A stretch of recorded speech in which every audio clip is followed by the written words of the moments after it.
Oh,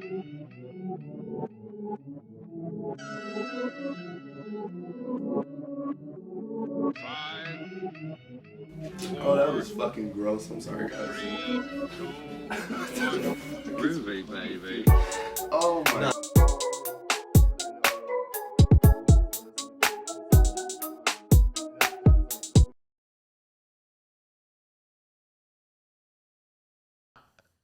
Huh? We're over here tapping in with KWJT, Puget Sound from space. I'm over here with Corey. You're tapping in with Tavares and sliding with Solana. You're probably confused as fuck at home right now. But listen, don't worry. Hold my hand. Welcome to another week of KWJT. It's an amazing week. I hope everybody's been having a good time at home. Thank you once again for tapping in with that last interview. Shout out to Vita and that conversation on mental health. Feel like everyone at home should go tap in with that. Also, 2 weeks ago, we dropped an episode with Lex Nicole. Go show that post some love. Go show that episode some love. Before I get into it, I just want to thank Buddy. Also, Tranquil, pure love to Benito always, and the gang out there. We appreciate you guys. We also appreciate the Groovy Gang. We love you guys. Keep running up our content. Keep telling your friends about us. Like, comment, and subscribe for more Groovy exclusive content. And without a further ado, let me introduce you this week's guest. None other than Big C-Nut. I'm Lil C-Nut. In the motherfucking chair today. You feel me? We got our brother, fucking Corey. This is weird as fuck. I'm not even gonna hold you. This is weird as shit. How are you doing today, brother? Oh, I'm good. It's good. It's good to see you on the other side. You know, this is weird as fuck. You're not controlling the boards. I'm not doing nothing. I'm just. You have no control. Exactly. I'm just a fucking victim out here. You want to spark first? You want me to spark first?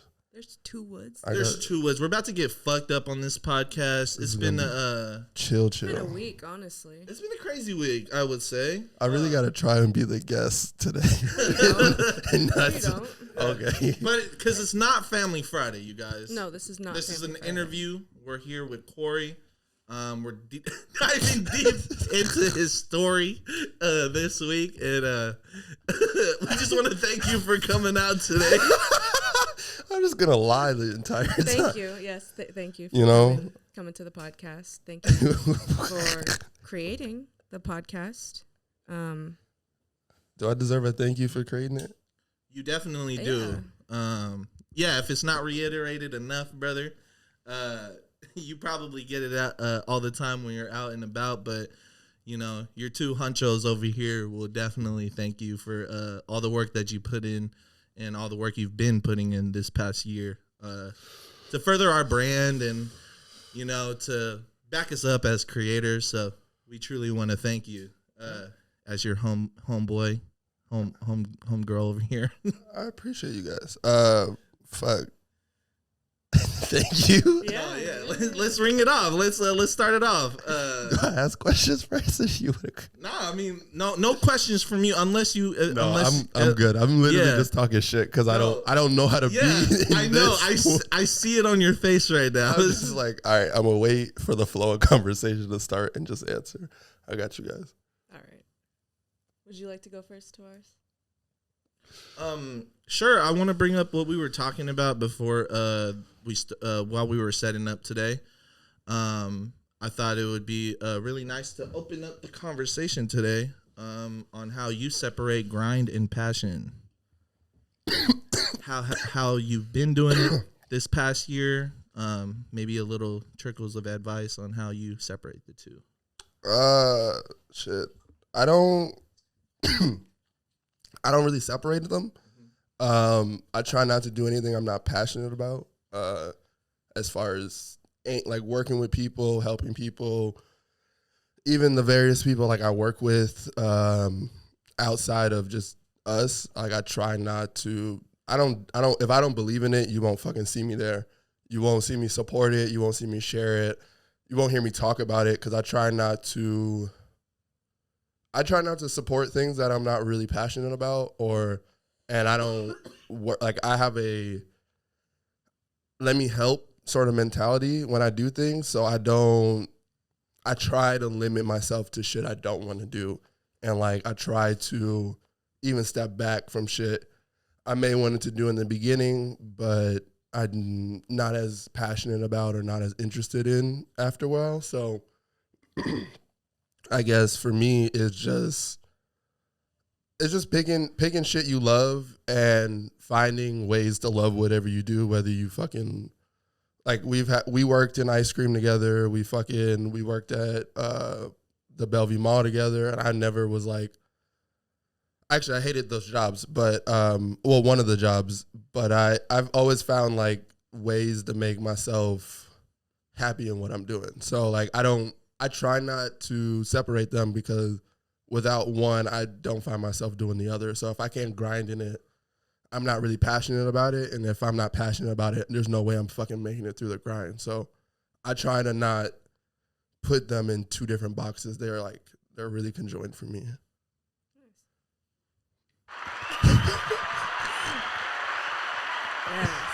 Oh my gosh. Yes. Corey's always giving out the claps, so I got to clap for him real quick. You know? I come on, Mike. All right, sorry. No worries. Damn, I don't know how you guys be doing this. Everybody we interview, shout out to you guys, because it's hella nerve-wracking over here. I don't even know.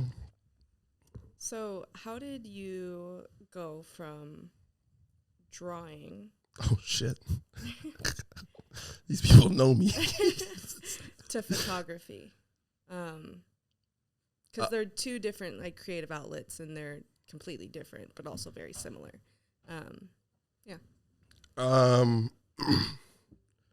Figuring out that I can draw was very much the catalyst of it. Like, I have cool concepts of ideas and shit like that, but I could never sketch out what I was doing, and I find that photography helps me visualize what I'm doing a lot easier and like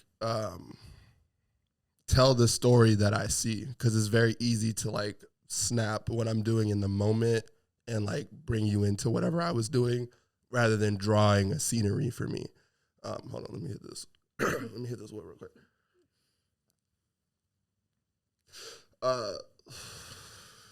But it's just like I have a transfer of creativity, because this was supposed to start as a podcast or a clothing company before it was ever a podcast. So like the shift of just finding something else to be creative in and just finding something else to do is like how I picked up photography, and like just understanding that drawing is a passion, and it's not like, again, it ties into like the grind. Like I don't see myself grinding it out to make the perfect tree or like drawing the perfect thing. Like I don't see myself like that. So it was very easy to let that go, because it was just like, if I can't grind through it, or if I'm frustrated just being passionate about it, I can't then go like, oh my God, I'm going to continue it.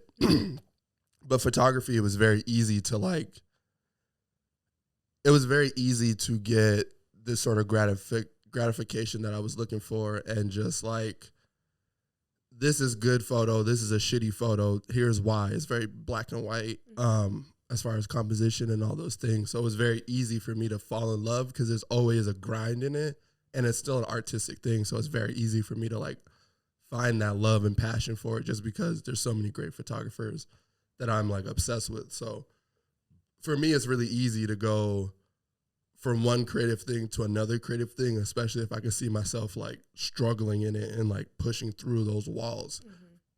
Drawing, I never could push through those walls like efficiently and like well enough. Interesting. Do I feel another around you? Yeah. Just because I think it's beautiful the way I watch you adapt to life. I mean, I don't know. Being your friend for all these years, you've been multi-purposeful. You've never set in stone in something that like I don't know how to describe it. You love everything. I don't know. I just wanted to give you a round of applause and let you hear that real quick for yourself because I feel like you need to hear that. I know you hear it. I'm very appreciative. Let me not do the normal thing I would do and like compliment the you. normal thing. Where I'm gonna compliment you or just like not accept it. Like, thank you. I don't know. This is like, I don't know. I've always found like solace in being like, I'm a fan. I always tell people this. Like, I'm a fan of cultures and like shit like that. Like, I have a very good like eye for shit and like seeing people where I deem they should be or they one day will see themselves as. So it's very easy for me to like fall in love with like creatives. Like my dream is to be surrounded by creative people and just like be able to share the room and give my opinions and share an idea and just be like, and them go, oh, that was cool. Like, let's build on that. Or let's turn this into a thing, or let's create a t-shirt out of it. Or just like that whole creative energy is like what I've loved my whole life. So that's why it's been very easy to draw. Even though I wasn't good at it, it was like, even when I was in Nova, like I spent so much time in the art room just because that was the only place I could truly be creative. That's where I learned to screen print. That's where I made stamps. I made paintings. I stole people's paintings. I fucking made sculptures. It was the first, I love fucking artists. I'm 100% a nigga for the artist because that's the shit that I see that moves actual things. And like what we find, like what our parents hold dear to them are the memories of like the things that became culture. Like even Beanie Babies and fucking, we talk about fucking tech decks and we talk about fucking Beyblades and the resurgence of Yu-Gi-Oh! Like I'm obsessed with like culture as things and niche things and like just the betterment of just being like trying something someone's never tried before or making something that's just for you and your own entertainment, because like I'm a person that believes like everyone has a talent, everyone has a thing. So like the quicker you find your thing or the quicker you like fulfill in that thing, you get a bunch of creative shit. No matter, like we're all creative people. So like I don't like to think about like the what if it doesn't work, or maybe everyone will hate it. Like I try not to live in that creative side of it. I just be like, oh, like what if it does work? Or oh, I like even skateboarding. I talk shit to Koi about skateboarding all the time. I can't skate for shit, but it's something creative that I love and I'm like, I pay attention to, and they move culture, and they're just a subsection that I found that is just so cool because they don't give a fuck about what anyone else thinks. So like that urgeness of it just brings me like, I guess, multifaceted and multi-obsessed, just because it's just like, it's just as creative as drawing or photography or just like all that shit is like, it's just free game. It's like people every day believing in something that on paper shouldn't work. Mm-hmm. You know, that's the creative aspect of it. It's just like, it shouldn't work out from this kid from Ohio who fucking skates, but, you know, he turns into Rob Dyrdek. You know, like he just fucking kept skating and just kept figuring it the fuck out. And then eventually these things turn into other things. So I'm like, I never try to, like, even talking to Vita, I never try to limit myself to this one creative outlet just because you can do anything. And I don't, that's a really big cliche, but like truly, if you just fucking try, it may work out, it may not work out, but you fucking, you have the ability to try. Where do you think that creative influence came from? Do you think it was stemmed here in Seattle when you moved here, or do you think you brought it with you from New York? It's definitely Seattle. Really? Seattle is the most creatives by far. You can throw a baseball bat and hit a fucking creative person that draws, sings, fucking used to play band, fucking skates really well. Like you can, we have the most from Western Washington, Eastern Washington, from Olympia to fucking North, like fucking Vancouver. We have the most creative people who come here and just are, there's a sense of freedom if you have a creative spirit.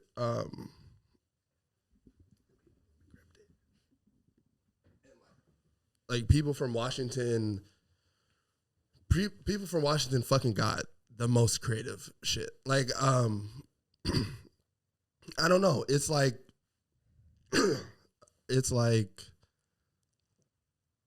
I don't know. Like Washington, there you can talk to anybody and someone has a creative background. Some way, somehow. Either they were a kid and they gave it up, they were doing it in high school and still do it, or might have given it up, they did it in college and like continued it. Like everyone you can talk to about like a creative aspect of their life. And I don't feel like I never got that from New York. New York was very businessy for me. Like I saw my mom hustle, I saw my dad hustle, saw my aunts and uncles hustle. So like New York has always been my business like aspect of a mindset, and Seattle is definitely the more creative side because it just has the more creative environment and the more creative people, like per anywhere. Like I don't care what city, any place in the world you can put Washington State up against it. And when I say Seattle, I mean all of Washington. I just, it's just easier to say. Is that, so do you think the business aspect is what you brought from New York with you? Or is there any other like trait, lesson, anything that you think you brought to New York with you to here? I guess I see my dad like run businesses and like my mom's an accountant. So she's really good with like math, first of all, numbers and math and just being responsible and shit like that. So I would say it's what I brought with me, but like I only ever see it materialize when I talk to people from here, and they're a lot more creative than they are businessy. So yeah, I would say that, but I don't know. Washington has the most, from what I've seen, the easiest way to make money here is like if you have a hunger to like profit here, you can do it really well just because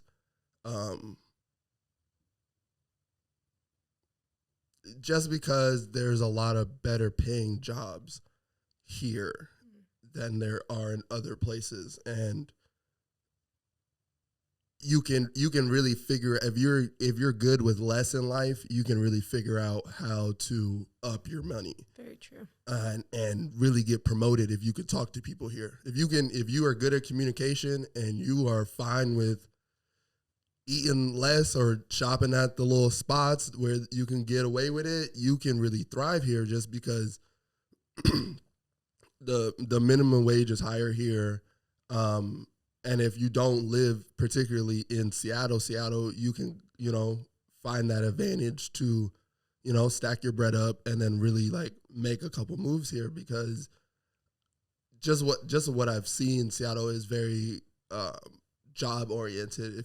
If you find a skill, like you can really get some money here. But that's only if that's what you're looking for, as far as business. I hope that answered your question. This is beautiful. Speaking of business, This is different. I wanted to talk about 981 Co. Oh. And how that formulated, how you felt about the first initial startup and what it became to be. So 981 Co is something you and another homie of ours, Gabe, started. That's why that was my biggest lesson of don't hire your friends unless they fucking believe in the idea. Cause that would have been this. It's like what 3 years ago. Why I initially asked what it became to be is because 981 Co turned into the Groovy Tapes. You guys for the people at home who don't 'Cause know, The homies weren't shit though. It turns into no. They literally were just like, we all had ideas, and everyone else was really caught. Like we were all still caught up in like working. So like a lot of the things came down to like me making the decisions. And let me break it down real quick. So basically, it was 3 friends going into ownership of a company that served multiple facilities. We were going to attack culinary, entertainment, and clothing.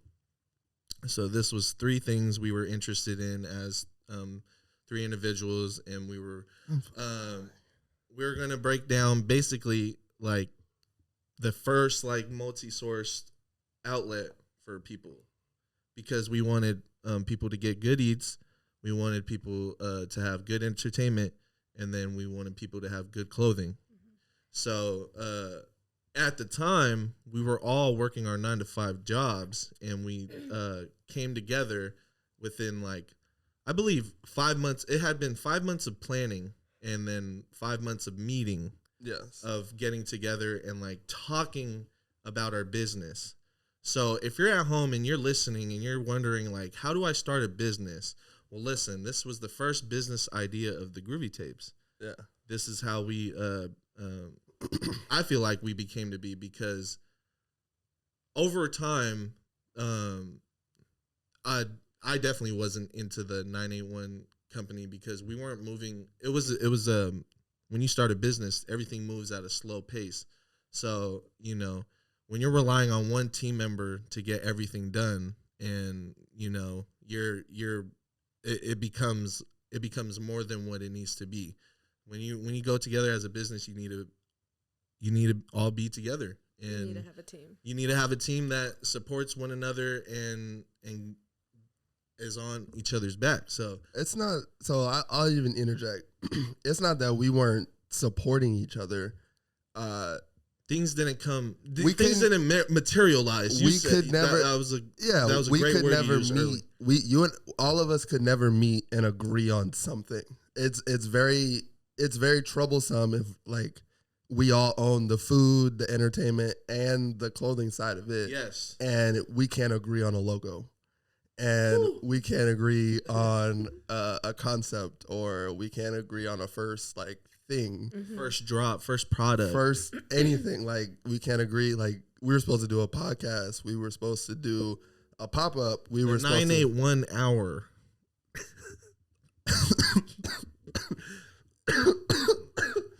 Yeah, so like it was supposed to be a bunch of shit, but like having to like, okay, 2/3 of us agree, but 1/3 doesn't agree, and we need that 1/3 to put up his money or his time or his effort into making this thing go. So I basically decided to stop working with these guys, and it was a very easy, like all of us pretty much agreed to like just stop putting time and effort into this.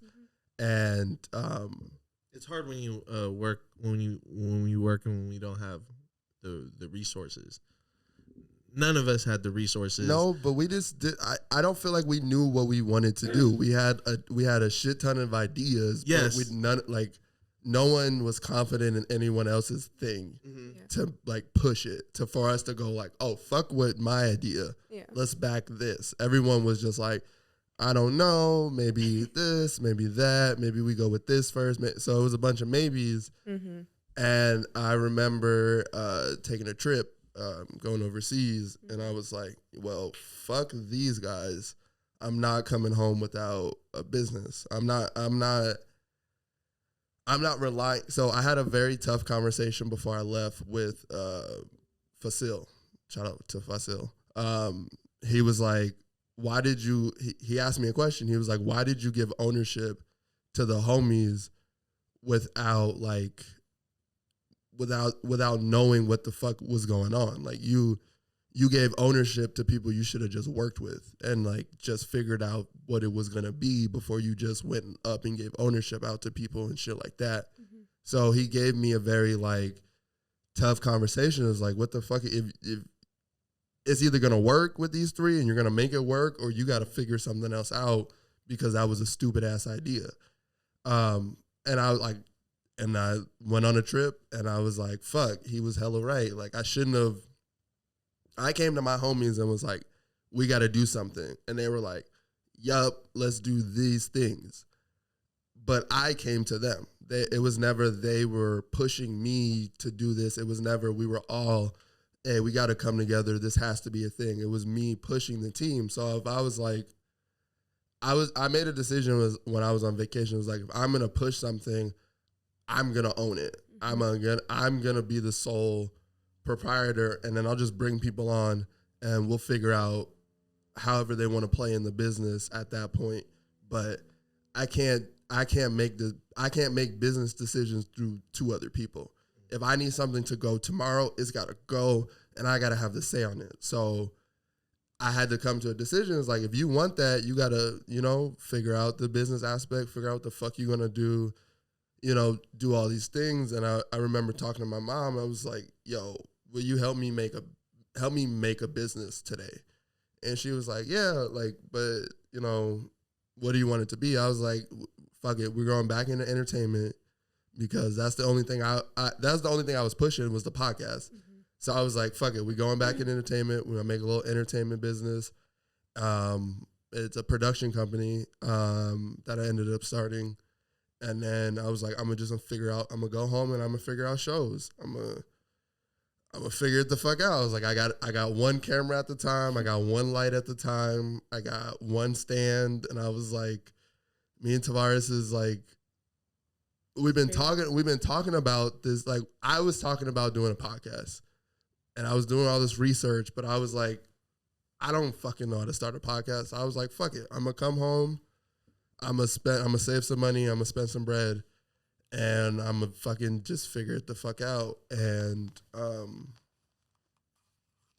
thankfully, I figured it the fuck out, because here we sit today. But like, it was really just walking down some, like, I always say jumping off the cliff, because it's like uncharted waters for surely. Like, how the fuck, like, who knows what if that would have offended you guys and you guys would have went harder at 981 Co and what that would have been, mm-hmm. This was a very, like, either dive all the way into something or just like fucking get a job, start working for a nigga and like hustle that way. But like, this is my first opportunity at that. You're probably wondering what happened just now. Some beautiful shit.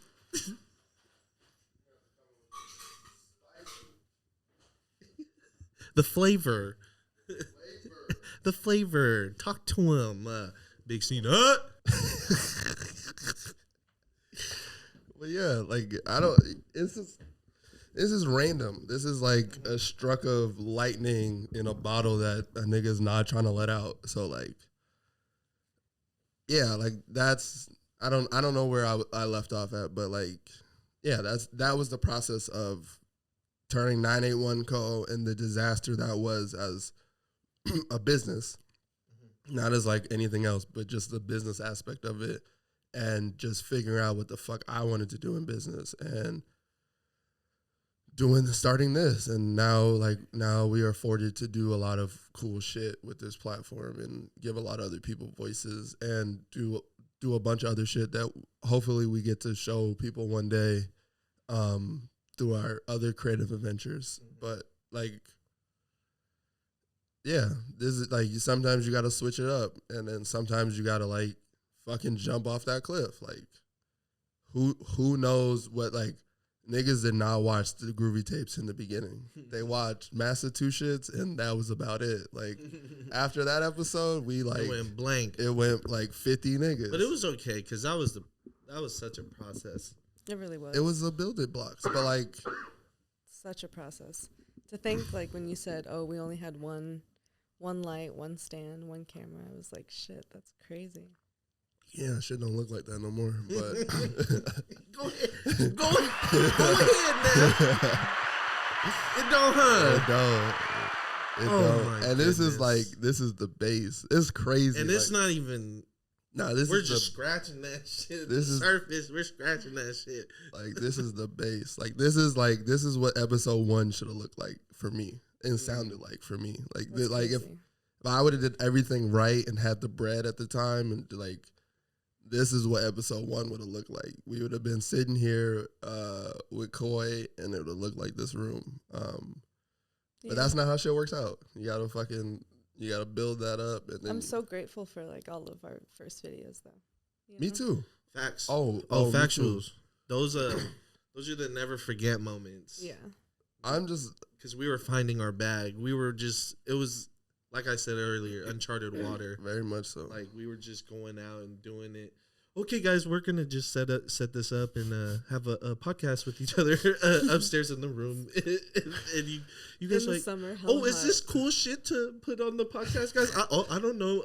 Just put it up.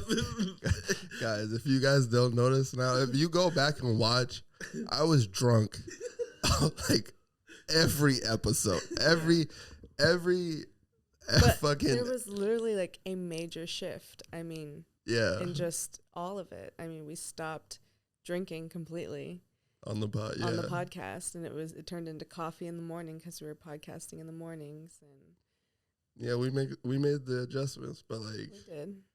nah. If you go back to those episodes when like it's just me and Tavares and it's not a guest, I'm drunk.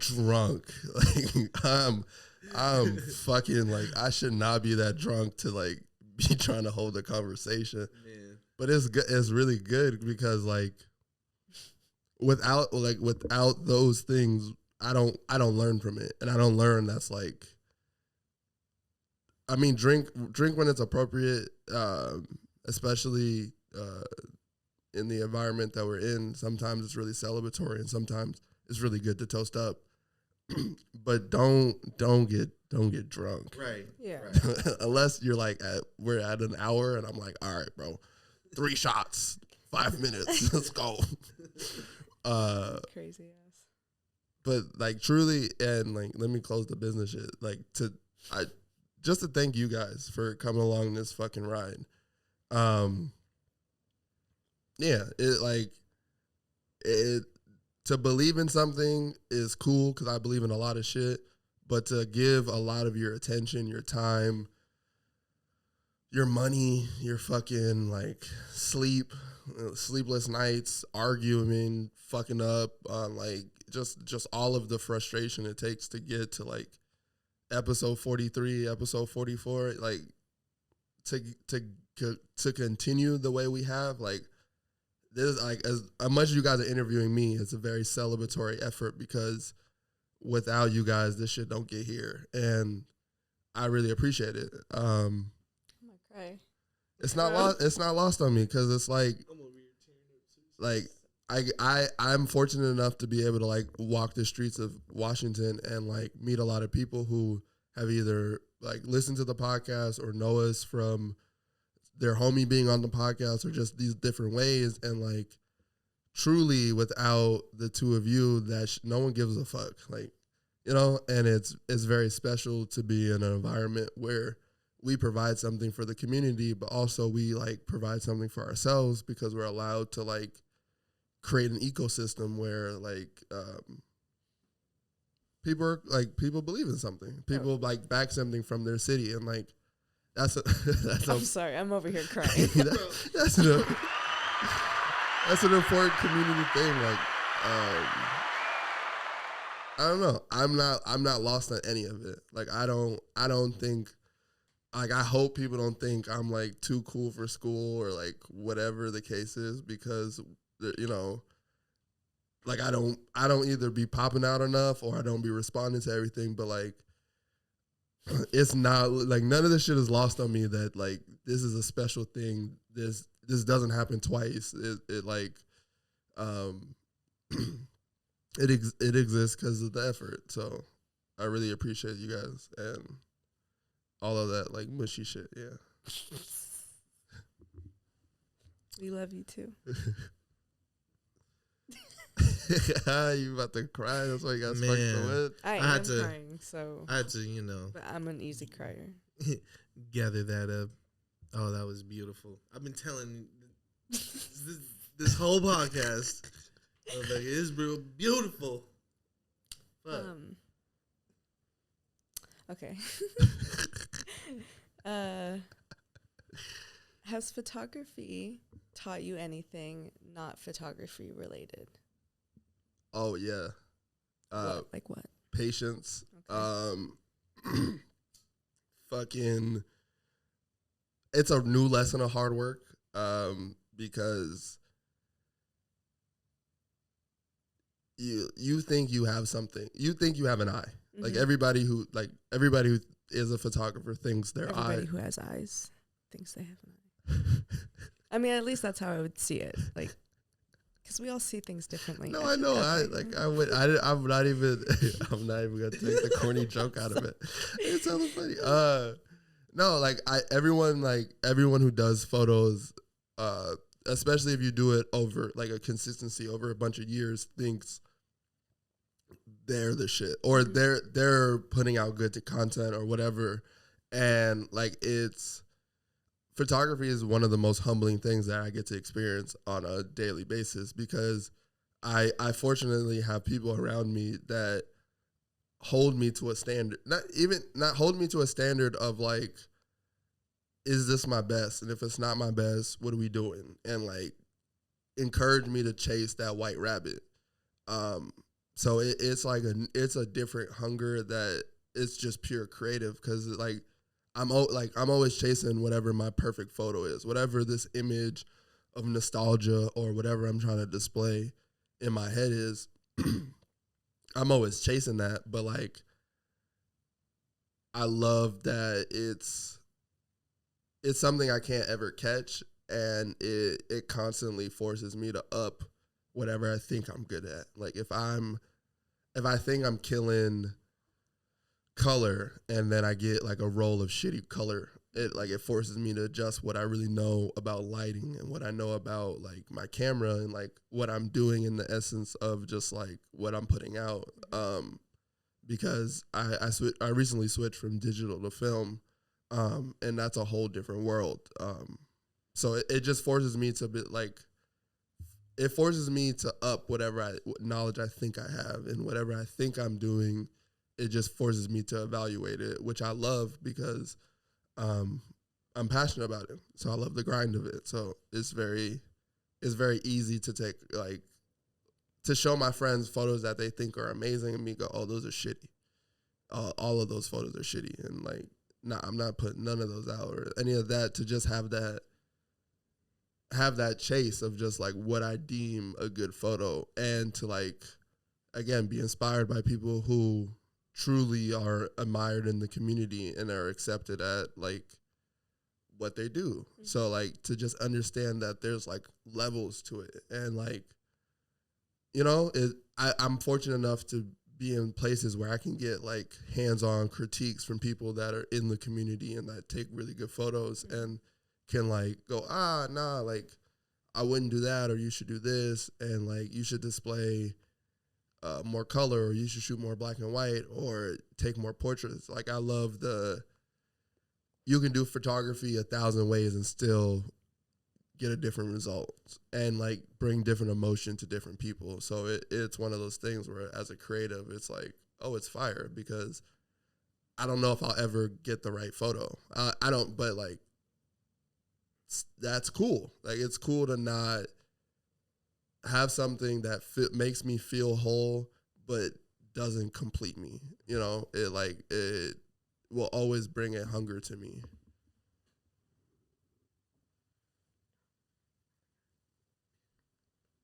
I want to let another one ring. I'm sorry. You're getting your photography bag. I just wanted to let you know that. Was there like a specific day where you realized it was your passion?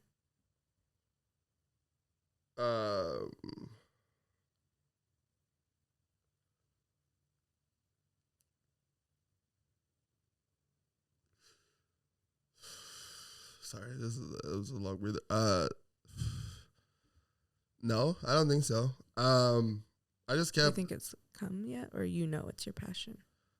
I don't know. I don't know what I'm here for. I really just want to help the people. That's hella clear. But I really want to just help the niggas that fuck with me. That's my true calling in life or whatever. Mm-hmm.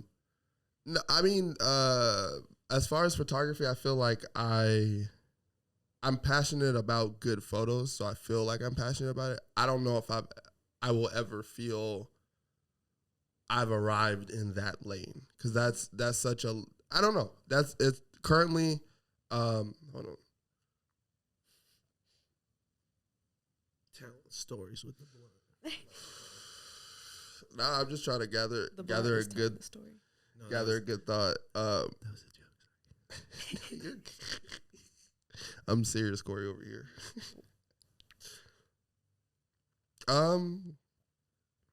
Maybe I don't know. Maybe because I can't say that I'm not passionate about it and I don't love it. But being very interested in a lot of creative things, I don't know if I'll be in this creative lane forever. So I'm enjoying it while I'm in it. Multifaceted. Yeah, I'm just in. Yeah, I guess so. I'm just enjoying it while I'm in it. Like while I want to get up and take photos every day, while I want to go see something I've never seen before, or photograph something I've never photographed before. I don't know in like 10 years if it'll still resonate with me. Maybe I'll be doing sculptures. Maybe fucking we'll do glass blowing. Maybe we'll do like I'll be a surfer. You know, maybe I'll spend I don't know. I used to cook, so it's like it's just things like that where I'm just like, When you're in a lane, you're in a lane. yeah, and I try to like discover that what that is for me until like I've completed my task or I felt like I've learned enough.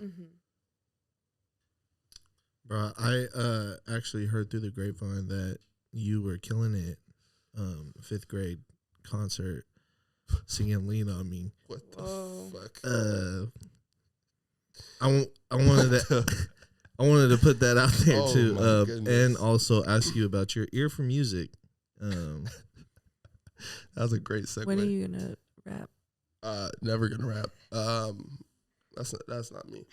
I'm kidding. Oh, there we go. I got it. Blow it now. My ear for music comes from my mother. Shout out my mom. She played nothing but R&B, like sad Mary J. Blige R&B, like Life Jennings R&B, like you're going through life, like shit's hitting right now. She's a strong woman. Very much so. So I think my love of my love of music came from just hearing my mom play old school 90s everything. If it started in the 2000s, she probably stopped fucking with it. So just having that's what she played, and then visiting my brother and my cousins in New York, they play a lot of soca music. So just a lot of like Caribbean music and a lot of like real big tunes, as they say. That's hella funny. So I guess my love and my ear of music just came from like growing up in the Sean Paul, like being in New York a lot during Sean Paul's run and like when he was huge. Damn. Like I bet that was crazy. yeah, like during the Dipset era, like I was still a New Yorker. So like just getting all of this That's cool. this music and this like prolific sound and just coming from like a city where at that point like New York was changing when I was leaving. So like my mom grew up in a time where you could see the local like rapper, the hottest rapper, whoever, you can go out into the club and you could see them. So like that association with just hip hop and just being listening to music and just things of that nature just I guess formed my ear, and I think I have a pretty good ear to music if I'm really trying to like get into a bag of just like what I truly like and shit like that. Like it's a lot of horns, it's a lot of like soulful shit, a lot of slowed down music just because Those are the kind of beats that Mary J. Blige usually gets, and like a lot of the beats Life Jennings does is a lot of soulful samples and shit like that. So my love of like music thrives from just like hearing a lot of just smooth shit and a lot of painful shit that like people were going through. So just that like that very, I don't know, that very like classic R&B, just like I'm singing the whole time. I may have a rapper on it, but just like real ballady, not even real ballady, just real soulful pops. So like that's where my love and I think my ear of music comes from. I think that's really cool. You know, growing up in Seattle, it was really different. So having that connection with like a larger, you know, yeah, I don't know. So, you know, we had a lot of. I would say we had idols out here, but they were like they never touched that.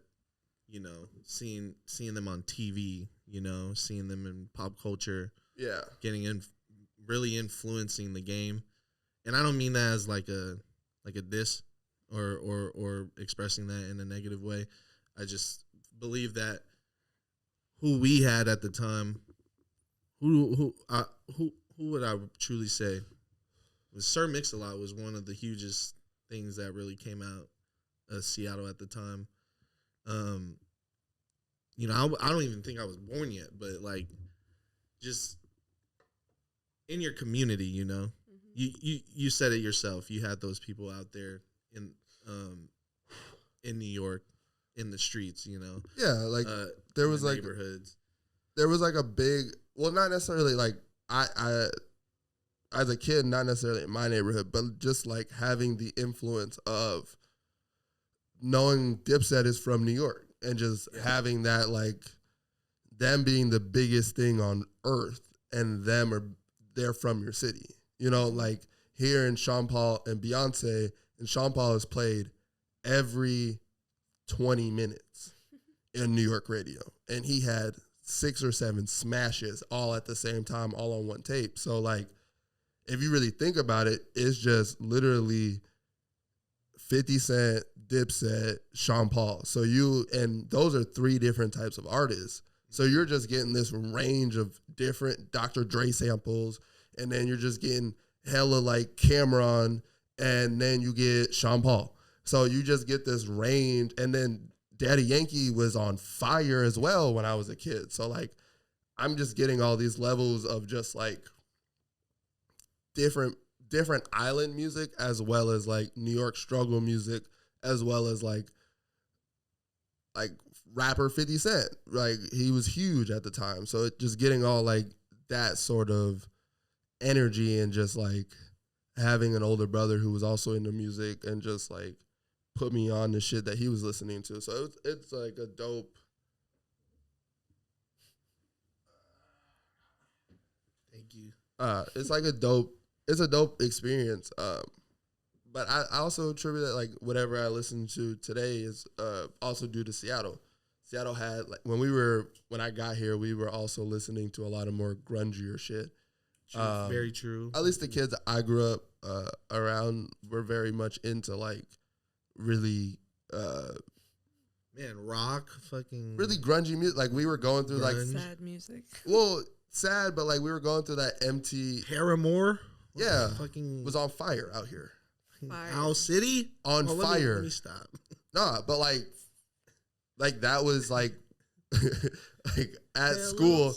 Yeah, at school, that was like the big thing of just like those niggas are from here. And like that's when I realized Washington has a big connection from people who they can like point to are from Washington. If you make it to a certain level where you're played on the radio and you were born here, or like spend enough time to like know about real Seattle shit, that's very like, yeah, we champion that. We slapping that. We like, I don't give a like none of the kids look like anybody on Owl City, but niggas was slapping Owl City because it was like, nigga, hello Seattle, nigga.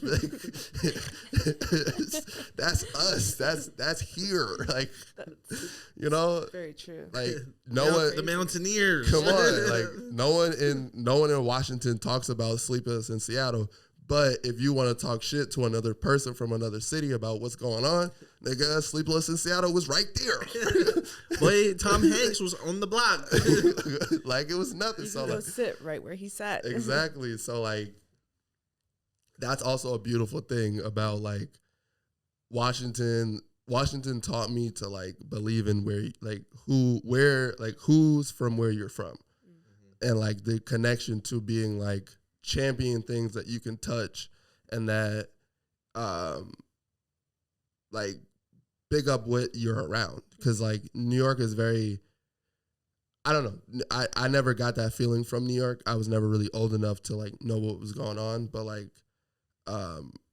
Washington definitely gives me a feel of just like, if you from here, and sometimes if you from here and we believe in you, we backing you 100%, which is dope, because there's a real like Washington pride. Like you can't ever come here and talk about any Washington Hoopers being bad, because that might get your ass beat. Like you ever, like, don't matter what they did. Hop on the court right now. Exactly. Like, so Go there's run the twos. there's like that deep respect of just music culture and just music shit here.